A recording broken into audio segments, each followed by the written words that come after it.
भारत में गौशालाओं को गाय का आश्रय स्थल भी कहते हैं। भारत के हिंदू धर्म हो या वैदिक काल हो, वहाँ से आप देखेंगे तो गौशालाओं का एक बहुत बड़ा इतिहास निकलकर सामने आता है। मैं हूँ जावेद अख्तर और आप देख रहे हैं कहीं अनकही में वो भी बातें हम बताएंगे जो आपके सामने हैं और वो भी बातें बताएंगे जो आपके सामने नहीं हैं। तो सबसे पहले शुरुआत करते हैं गाय, गौवंश, गौ माता, गऊ, कई नामों से हम इनको जानते हैं। और अगर आप हिंदू धर्म के अनुसार देखें, परंपराओं के अनुसार देखें, तो वैदिक काल से इसके कई उदाहरण, ऐसे कई प्रमाण हमको शिलालेखों में भी मिले हैं और कई ऐसे शास्त्र भी मिले हैं जहाँ पर इनकी उपयोगिता बताई गई है। अब गायों को लेकर इतिहास का एक अध्याय शुरू करें तो एक बहुत बड़ा एक निचोड़ निकल कर आता है कि गाय को काफ़ी पहले से पूजन में रखा गया है, यानी एक पूजनीय माना गया है। अब गाय के साथ ऐसा है कि इतिहास में ये काफ़ी अच्छे व्यापार में भी उपयोग की जाती थी। इनको पूजने के अलावा गाय के साथ बैल, भैंस, इनको भी एक व्यापार के दृष्टिकोण में इनको रखा गया था। इनसे डेयरी का एक उत्पादन भी होता था। आने जाने का उस समय इस तरीके की सड़कें नहीं थी, कच्चे सड़कें थीं, तो उस वक्त ये आवागमन में काफ़ी उपयोगी मानी जाती थीं। तो उस समय से गाय को आश्रय देने का एक स्थान निर्धारित किया गया था जिसको उस समय काफ़ी पूजनीय माना जाता था और उसको पूजन के उपयोग में भी लाया जाता था। तो गौधन का ऐसा है कि इतिहास काल से लेकर वर्तमान तक अगर आप देखेंगे तो गाय को पालने का एक चलन हमेशा से रहा है। वो यहाँ ही नहीं, विदेशों में भी इसके कई प्रमाण मिलते हैं। अभी हाल ही में कई सारी ऐसी खोजें हुई हैं। मेसोपोटामिया है, सिंधु सभ्यता है, हड़प्पा सभ्यता है, यहाँ के शिलालेख हैं, यहाँ के लेख हैं, यहाँ के कई सारे ऐसे चित्र हैं जिनसे प्रदर्शित होता है कि गायों को पालने का जो चलन है वो उस समय से चला रहा है। यानी लगभग ईसा पूर्व से आप पीछे चले जाइए, 2000-3000 साल पीछे चले जाइए, तो वहाँ पर भी इसकी उपयोगिता मिलती है। तो उस वक्त के जो राजा महाराजा थे, उनके सामंत लोग थे, उनको सामंत बोलते थे, उनको ये कार्य दिया जाता था। वो इस कार्य को बड़ा बखूबी करते थे, काफ़ी बड़ा बाड़ा बनाते थे जिसको गौशाला का नाम दिया जाता था और वहाँ पर आश्रय स्थल था। इनको बाकायदा सुबह शाम इनकी साफ़ सफाई करना, इनकी पूजन करना, इनको व्यवस्थित करना।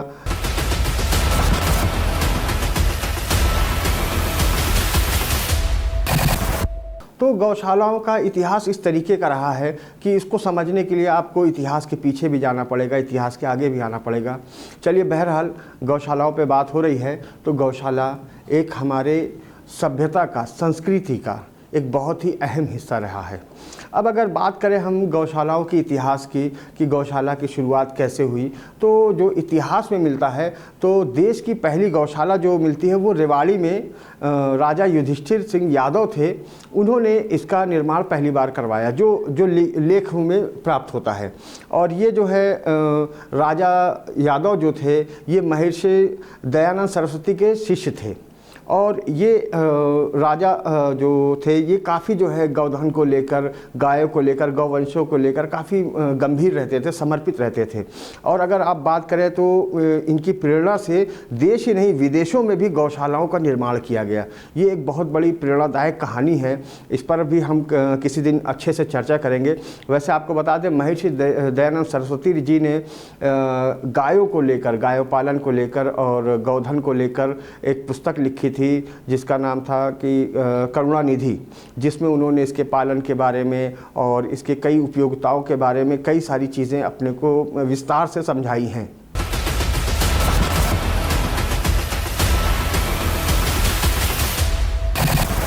चलिए, अब देश की तो बात हो गई, इतिहास की भी बात हो गई। अब वर्तमान में अपन छत्तीसगढ़ प्रदेश की बात करते हैं। प्रदेश में गौ सेवा आयोग का गठन 2004 में किया गया, जिसमें राज्यपाल ने इसमें प्रकाशन किया, जिसमें अधिनियम बनाए, कई सारे मानक इसके तय किए गए और गौशालाओं को बनाने का एक सिलसिलेवार जो तरीका चला वो यहाँ से लगभग चालू हुआ। तो हालांकि छत्तीसगढ़ में ये प्रदेश 2000 बनने से पहले भी कई सारी गौशालाएं चलती थी, जिनका इतिहास लगभग 100 साल पुराना है। किसी गौशाला का इतिहास 150 साल पुराना है। ये गौशालाएं आज भी यहाँ पर संचालित हो रही हैं, जहाँ पर गायों को संरक्षण किया जा रहा है, उनको सुरक्षित किया जा रहा है, उनका संवर्धन हो रहा है, और इस तरीके से गायों की जो नस्लें जो लुप्त हो रही थी उनको भी बचाने में एक बहुत बड़ा इनका सराहनीय योगदान रहा है।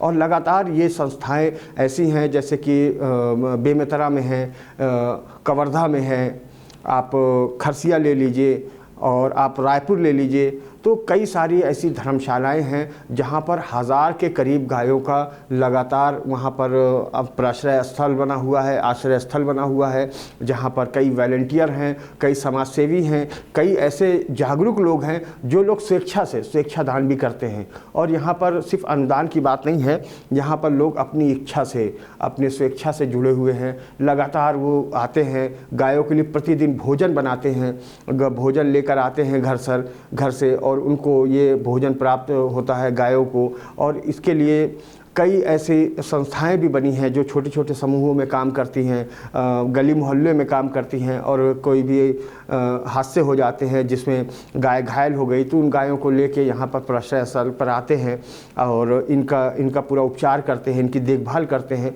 ये एक भावना जो है ये हमारे देश में काफ़ी पहले से रही है, और इसको देखा जाए तो सरकार ने भी कई बार इन चीज़ों को काफ़ी अच्छा सराहनीय योगदान भी दिया है।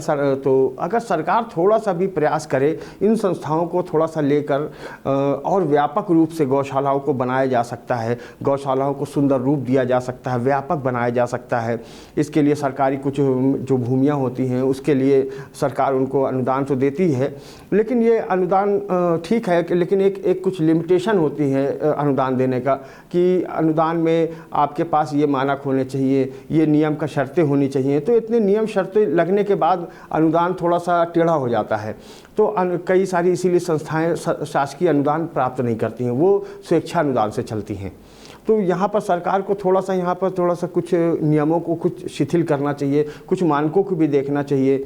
हालांकि गौशाला जो है एक समय जो भावना थी, सेवा की भावना थी, वो धीरे धीरे परिवर्तित होते होते अब जो है वो थोड़ा सा व्यापार की तरफ भी चली गई है। ये बड़ा दुर्भाग्यपूर्ण रहा है। तो इसी वजह से शायद सरकार उतना लचीलापन नहीं ला पा रही है, क्योंकि लोगों ने अब गौशालाओं की आड़ में अपने व्यापार बना लिए हैं।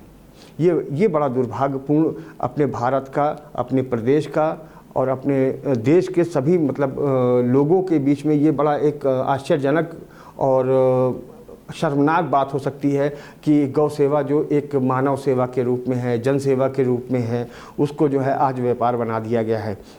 आप हाल ही में आपने कुछ अखबारों में पढ़ा होगा कि एक दो दुर्घटनाएं ऐसी हुई, धमदा में हो गया था काफ़ी दुर्भाग्यपूर्ण घटना, जिसमें कई सारे गौवंश की मृत्यु हो गई थी, और उनके पास मृत्यु का कारण पता करने के पीछे ये मृत्यु का कारण निकला था कि उनको सही से भोजन नहीं मिल रहा था, उनका उपचार नहीं हो रहा था।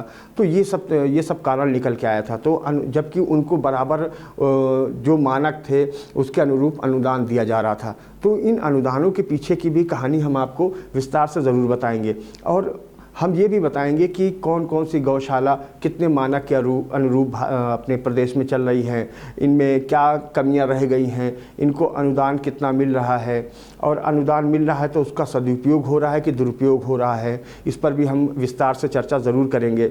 बहरहाल अभी हाल ही में छत्तीसगढ़ की जो वर्तमान सरकार है, उन्होंने बलौदाबाजार ज़िले समेत कई सारे ज़िलों को चयनित किया है, जहां पर गौ अभ्यारण्य करके एक योजना बना रहे हैं, जिसमें वो जो गौशाला है उसके लिए काफ़ी बड़ी भूमियों का चयन कर रहे हैं, सरकारी भूमियों का चयन कर रहे हैं। और इसमें अनुमानित जो एक मानक माना गया है कि लगभग 1500 गायों को उसमें संरक्षित करने का काम किया जाएगा, और ये लगभग सभी 33 ज़िलों में ऐसे अभ्यारण्य बनाने की कोशिश, ये प्रस्तावना शायद लागू हो चुकी है, और इस पर सरकार पूरी तरीके से गंभीर होकर लगातार इसके लिए भूमियों का चयन भी कर रही है। अगर ये काम होता है तो निश्चित रूप से जो एक गौवंश जो आज सड़कों पर दिख रहे हैं, हाईवे पर दिख रहे हैं, ये शायद दिखने काफ़ी कम हो जाएंगे। ये सरकार की सराहनीय योजना है, इसकी सराहना हम भी करते हैं, लेकिन ये क्या इतने ही सही रूप से लागू हो पाएगी कि नहीं लागू हो पाएगी, ये ज़रूर विचारणीय तथ्य है। इस पर भी हम नेक्स्ट एपिसोड में ज़रूर चर्चा करेंगे।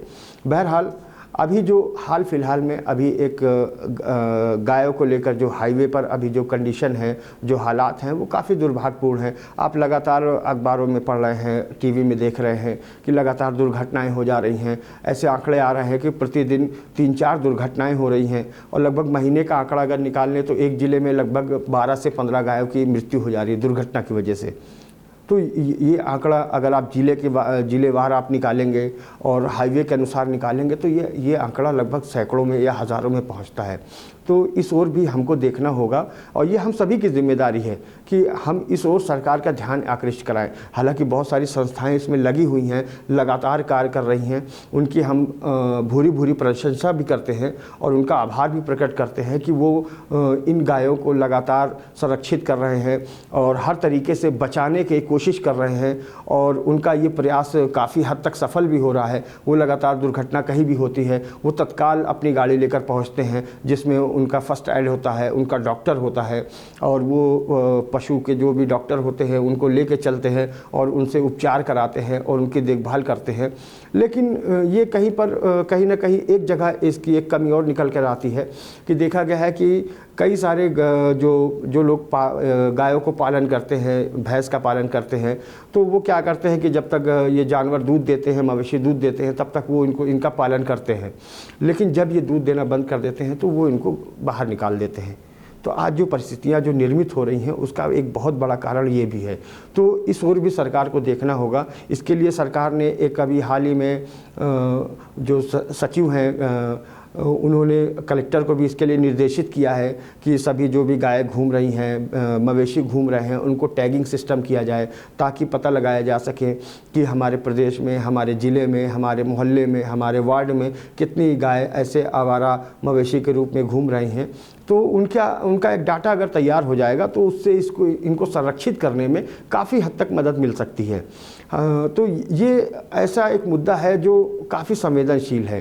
तो इसको लेकर लगातार राजनीति होती रहती है। कई बार धार्मिक रूप से भी, सांप्रदायिक रूप से भी तनाव बन जाते हैं इन सब मामलों को लेकर। तो ये हालांकि ये बड़ा दुर्भाग्यपूर्ण है, ये ऐसा नहीं होना चाहिए। हम इस चीज़ की कभी भी कामना नहीं करेंगे कि इस तरीके का कभी भी कहीं माहौल बने। लेकिन फिर भी सरकारों के साथ हमारी आपकी भी जिम्मेदारी है कि हम आप इन जानवरों को थोड़ा सा दया दृष्टि दिखाएं, उन पर थोड़ा सा रहम करें। और रोड रास्ते पर वो बैठ जाते हैं तो वो सूखी जगह की तलाश में आके बैठ जाते हैं। उनको कोई शौक़ नहीं है। उनके लिए जगह अगर हो और उनके पास पर्याप्त स्थल हो तो वो सड़कों पर नहीं आएंगे। तो सरकार अगर जो योजना ला रही है उसको जल्दी से जल्दी लागू करेगी तो निश्चित रूप से इन सब जो समस्या है उससे निपटा जा सकता है, कि निदान हो सकता है।